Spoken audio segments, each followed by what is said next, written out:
سلام سلام، اش اخباركم؟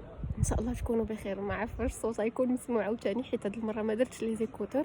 المهم هاد الفيديو بغيت نهضر فيه على واحد الحاجه مهمه بزاف هاد الايامات لاحظتها، وهي مهمه ماشي عاد هاد الايامات، ولكن بغيت نهضر عليها دابا. الصراحه جات وقيتها كتبت المقدمه وقيله كانت طويله. المهم ندخل في الموضوع باش ما تقنطوش من الفيديو. بغيت نهضر بعدا نوجه رساله للفتيات وحتى للفتيان، زعما البنات وحتى الدراري، ولكن البنات اكثر. اختي، راه انتي شخصيتك ما كتلخصش في ان عندك الحبوب في وجهك، ولا عندك لسان، ولا شعرك، ولا طولك، ولا زعما الوزن ديالك.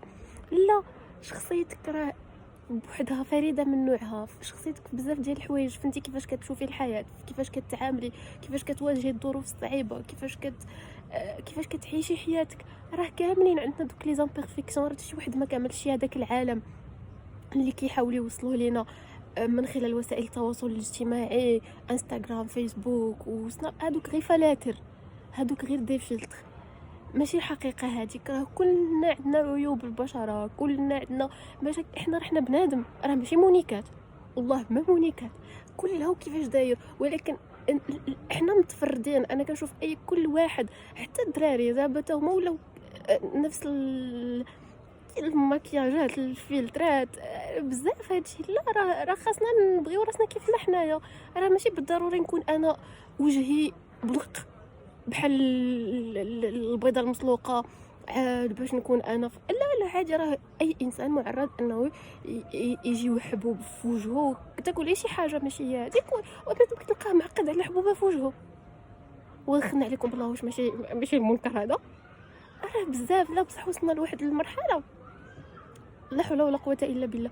لا، راه احنا زوينين كيف ما حنايا، خاصنا غير نتقبلوا راسنا.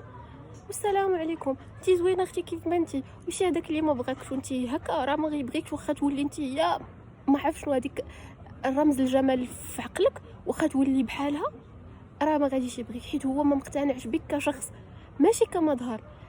حيت كون كان بغى شخصك وكان بغى الجوهر ديالك ما عمره ما غادي يشوف دوك الديتاي، حيت ما كيبقاوش مهمين. وانتي زوينه كيف ما انتي بشخصيتك بتفردك، حيت كاينه نسخه واحده.